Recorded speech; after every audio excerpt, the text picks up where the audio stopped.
Manila Broadcasting Company.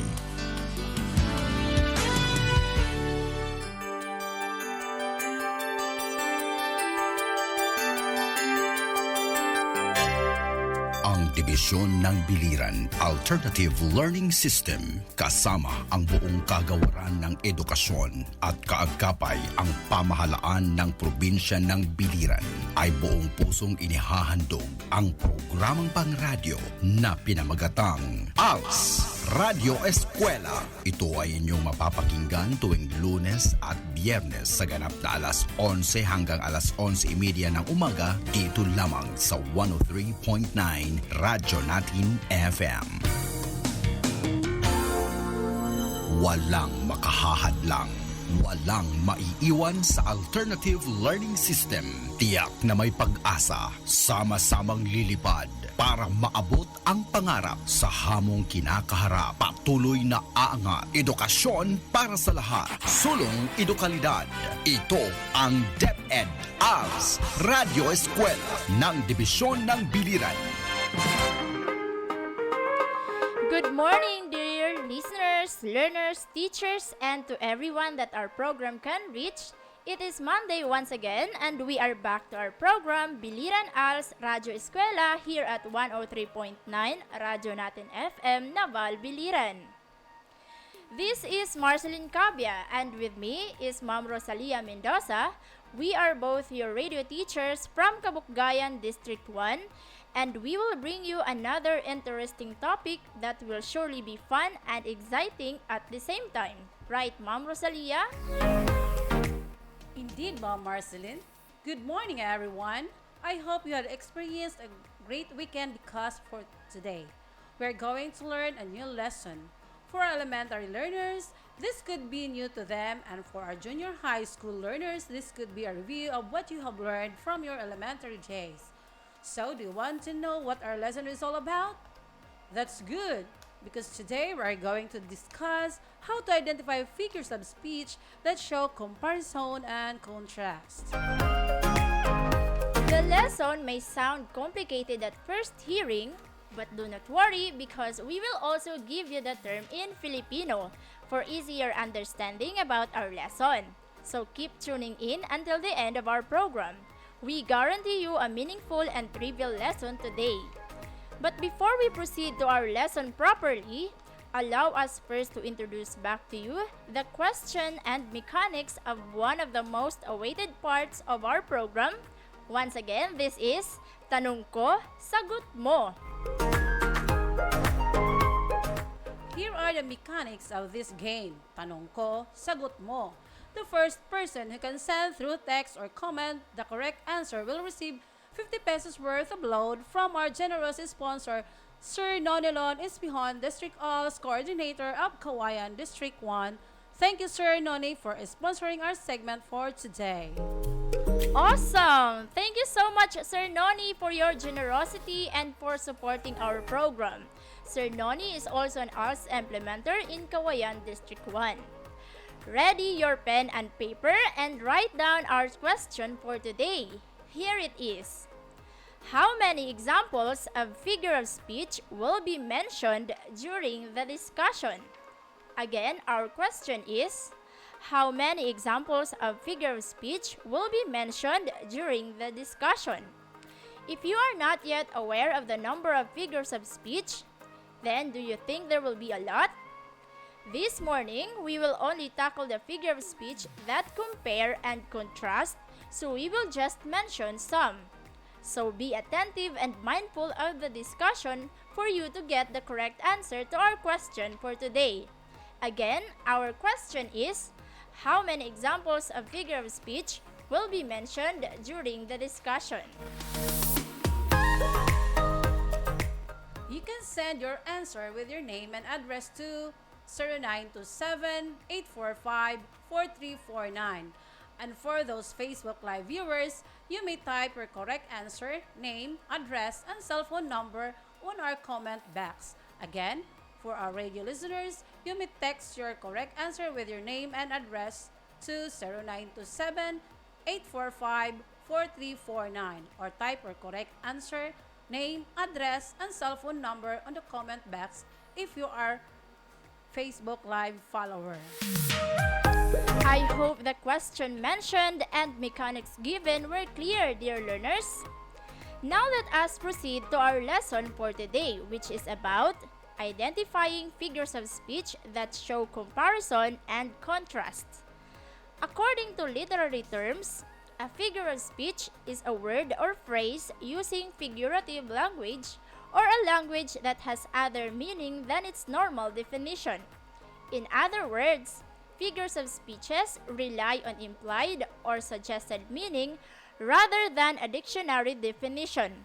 You cannot simply define the figure of speech phrase using a dictionary because the meaning or the message is different from the ordinary use of words.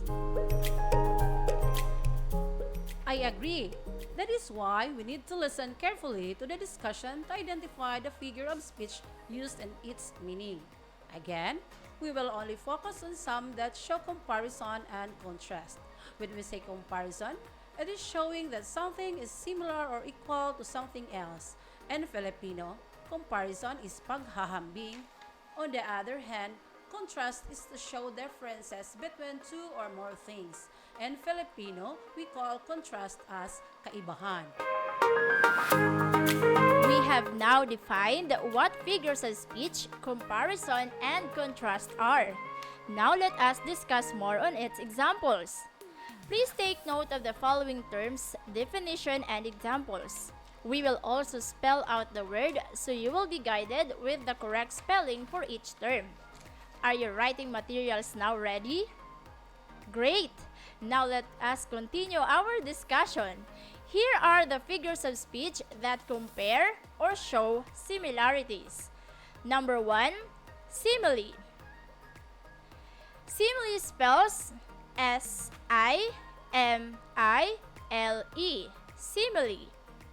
Simile is a figure of speech that directly compares two things by highlighting the similarities between two things using comparison words such as like, as, so, or than.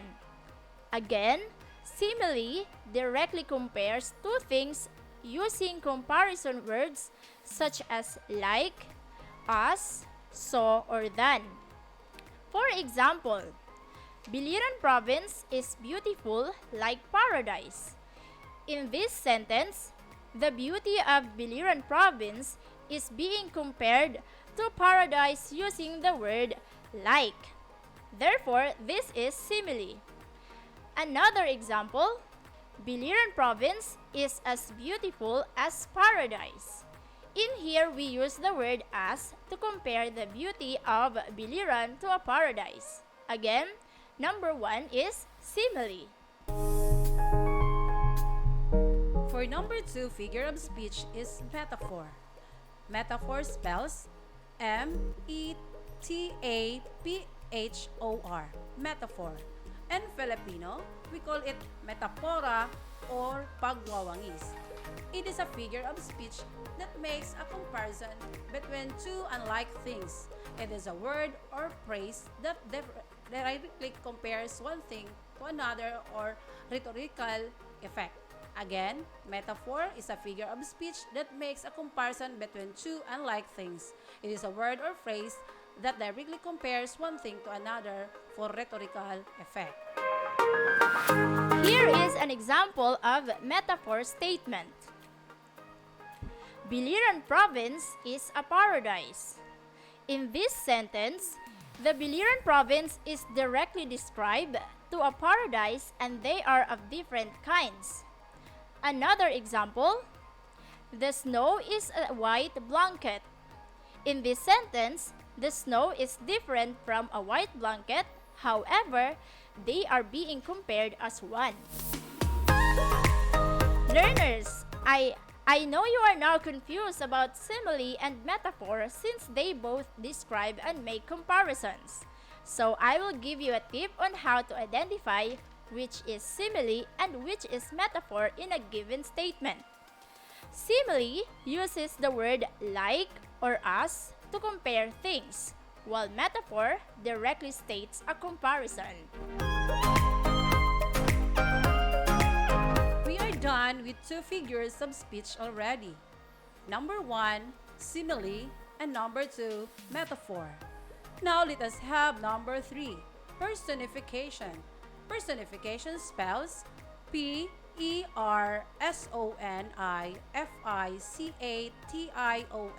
Personification. In Filipino, we call it personifikasyon or pagsasatao. It is a figure of speech where animals, non-living objects, or even intangible concepts or things that cannot be seen or touched are described to seem like people. Personifications gives human traits and qualities such as emotions, desires, sensations, gestures, and speech. Again, it is a figure of speech where animals, non-living objects, or even intangible concepts or things that cannot be seen or touched are described to seem like people. Here is an example of personification. The moon is smiling at me. Again, the moon is smiling at me. We all know that the moon is not human and smiling is an ability of a human to express happiness. But since we are using personification as a figurative language, we use smiling to describe the state of the moon at the moment. Another example of personification, I heard the wind whistling. Again, I heard the wind whistling. In this sentence, the sound of the wind is compared to the ability of the human in creating a sound, which is to whistle. However, the wind is not a human for it to whistle, so that makes the statement personification. Did you get my point about personification? That is great! Keep taking notes, my dear learners. Figure of speech number 4, hyperbole. Hyperbole spells hyperbole. Hyperbole. In Filipino, we call this pagmamalabis. It is a figure of speech with exaggerated statements or overstatements for emphasis without the intention of being through literally. Again, hyperbole is a figure of speech with exaggerated statements or overstatements for emphasis without the intention of being through literally. It is another way of speaking or writing that makes someone or something sound bigger, better than they are. Here are some examples of hyperbole statements. I have a million things to do. Again, I have a million things to do. After listening to this statement from someone, do you believe that the speaker has a million tasks to do? Unbelievable, right? What the speaker is trying to tell us is that he or she has so many things to do compared to his ordinary workload. Another hyperbole statement, I am so hungry I could eat a carabao. Again, I am so hungry I could eat a carabao. In reality, no one would eat a whole carabao. But we can use this statement to express that we are extremely hungry. And that makes hyperbole. Did you find it easy? Very good. Again, whenever you encounter a statement that expresses extreme exaggeration, that is hyperbole. Those are the 4 figures of speech that show comparison or paghahambing. Let us now move to the figures of speech that express contrast or pagkakaiba. Again, the remaining figures of speech that we will be discussing are in contrasts. So, let us have now number 5, irony. Irony spells I-R-O-N-Y. Irony. In Filipino, we call it pag-uyam or balintuna. It is a figure of speech used to express strong emotion to raise a point. It is usually taking the form of sarcasm in which it uses words to convey a meaning that is opposite of what is actually said. Again, irony is a figure of speech used to express strong emotion to raise a point that normally signifies the opposite. Here are some examples of ironic statements. A fire station burns down. Again, A fire station burns down. In this example, it shows contrast between what is expected and what actually happens. It could mean a job of firefighters could have clearly done themselves and yet they failed. Another ironic statement: a traffic cop gets suspended for not paying his parking tickets. Again, a traffic cop gets suspended for not paying his parking tickets. It is an ironic statement because unexpected outcome does not happen or its opposite happens instead. In the case of the traffic cop, he is expected to be the first person to obey traffic rules and yet he violated them. That makes the statement ironic. Now let us move on to number 6, figure of speech. We have an oxymoron. Oxymoron spells O-X-Y-M-O-R-O-N. Oxymoron. In Filipino, we call it pahidwa. It is a figure of speech that combines the two seemingly contradictory or opposite ideas to create a poetic effect or deeper truth. The ideas will come as two separate words placed side by side. Again, an oxymoron is a figure of speech that combines the two seemingly contradictory or opposite ideas to create poetic effect or deeper truth. The idea will come as two separate words placed side by side. Here are some examples of oxymoron statements. The first example: he is our little big master. Again, he is our little big master. Now, what makes this statement an oxymoron? Very good. The combined words little big shows contradictory to each other that something is little in one way but big in another. Maybe it implies that the master is little in his appearance but big in having lots of things to do. Did you get my point? Very good. Now here is another example. Her singing was enough to raise the living dead. Again, her singing was enough to raise the living dead. The combined words that made the statement an oxymoron is living dead. The word living is opposite to the word dead, and yet they are being combined to make a description of her singing. That is oxymoron. And we are now in our 7th example of a figure of speech. Number 7 is a paradox. Paradox spells P-A-R-A-D-O-X, paradox. In Filipino, we call it kabalintunaan. It is a figure of speech which we heard or read can seem to be completely self-contradicting. The phrase may be contrary to what it is expected in the situation and can lead to a conclusion that is not logically acceptable. Again, a paradox is a figure of speech which when we heard or read can seem to be completely self-contradicting. The phrase may be contrary to what is expected in the situation and can lead to a conclusion that is not logically acceptable. Here are some examples of a paradox. First example: I close my eyes so that I can see. Again, I close my eyes so that I can see. If you have noticed, the sentence is self-contradictory. Why? Because in reality, how will you be able to see if your eyes are closed? But since it is a figurative speaking, there must be hidden meaning behind this statement. And that is, you close your eyes to create mental imagery. Another example: I have to be cruel to be kind. Again, I have to be cruel to be kind. Another self-contradictory statement. How can a person be kind if he is cruel? Well, this may mean you are doing a small injustice to avoid an even bigger injustice, or simply says you are doing something to another person which you believe for their own good. Did you get the idea about paradox? Very good! Those are some of the figures of speech that show comparison and contrast. Since we only have limited time, we have just discussed 7 figures of speech for now, and there are a lot more to that. Do not worry, we can still tackle the rest on our next episodes. For now, let us have a quick recap with all the 7 figures of speech that we have had today. Are your notes ready for our recap?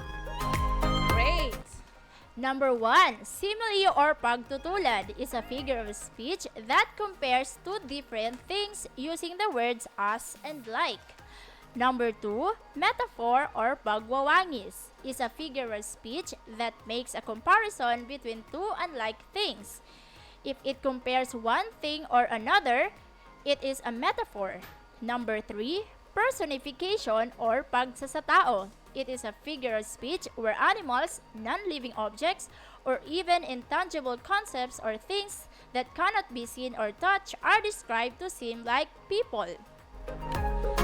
Number 4, hyperbole or pagmamalabis. It is a figure of speech with exaggerated statements or an overstatement for emphasis without the intention of being true literally. Number 5, irony or pag-uyam or balintuna. It is a figure of speech used to express strong emotion to raise a point. It is usually taking the form of sarcasm in which it uses words to convey a meaning that is opposite of what is actually said. Number 6, oxymoron or paghidwa. It is a figure of speech that combines the two seemingly contradictory or opposite ideas to create a poetic effect or deeper truth. And lastly, number 7, paradox or kabalintunaan. It is a figure of speech which, when heard or read, can seem to be completely self-contradicting. The phrase may be contrary to what is expected in the situation and can lead to a conclusion that is not logically acceptable. There you have it, our first 7 figures of speech for today. I hope you have learned something for our episode. Again, these are just 7 figures of speech for now. Okay, let us test your listening skills in our lesson. This time, we are going to have our short assessment to test how far you have understood about figures of speech. Get ready with your answer sheet and number your paper 7 items. All you need to do is identify the statement for the 7 figures of speech we have today. Your choices are simile, metaphor, personification, hyperbole, irony, oxymoron, and paradox. Are you now ready? Okay, let us start. Number 1, I have told you 1,000 times already. Number 1, I have told you 1,000 times already. Number 2, time is money. Number 2, time is money. Number 3, the bamboo tree are dancing with the wind. Number 3, the bamboo tree are dancing with the wind. Number 4, a billionaire man has no cash in his wallet. Number 4, a billionaire man has no cash in his wallet. Number 5, he is as wise as monkey. Number 5, he is as wise as monkey. Number 6, this is the beginning of the end. Number 6, this is the beginning of the end. And lastly, number 7, saying goodbye is a bittersweet experience. Number 7, saying goodbye is a bittersweet experience. Did you all follow our dictations? That is nice. Now let us check your answer if you had identified the figure of speech used in every statement. We will read again the statement together with the correct answers, so kindly follow. Number 1, I have told you 1,000 times already. The answer is hyperbole. Number 1, hyperbole. Number 2, time is money. The answer is metaphor. Number 2, metaphor. Number 3, the bamboo trees are dancing with the wind.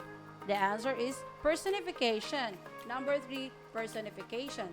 Number 4, a billionaire man has no cash in his wallet. The answer is irony. Number 4, irony. Number 5, he's as wise as monkey. The answer is simile. Number 5, simile. Number 6, this is the beginning of the end. The answer is paradox. Number 7, saying goodbye is a bittersweet experience. The answer is oxymoron. Did you all get the correct answers?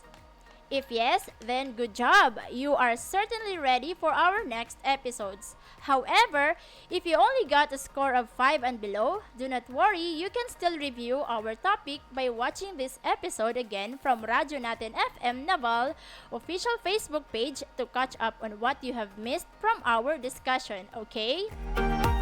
Well, this is the end of our discussion about the 7 figures of speech that show comparison and contrast. Congratulations for getting new ideas and learning new lessons. But before we formally end our program, let us find our first who is the lucky winner of our 50 pesos load. Do you have it now, Ma'am Marceline? Yes, ma'am. Our winner for today is Miss Ayana Kesh Canyezo from Higatangan, Naval, Biliran. Congratulations! She got the correct answer for our question, how many figures of speech were mentioned during the discussion? And the correct answer is 7. We have simile, metaphor, personification, hyperbole, irony, oxymoron, and paradox. Good job for listening attentively, Miss Canyezo. Wow! Indeed a good listener. Congratulations, Miss Canyaso. And for those who did not win today, just keep tuning into our program every Monday and Friday, 11 to 11:30 in the morning, because in here, you might win 50 pesos a load and surely learn at the same time. For our final reminder, if you have questions and clarifications, feel free to message your Als implementer for more information. Remember, part of being successful is about asking questions and listening to answer. Once again, this is Rosalia T. Mendoza, your Als Dulce and implementer from Kabukgayan District 1.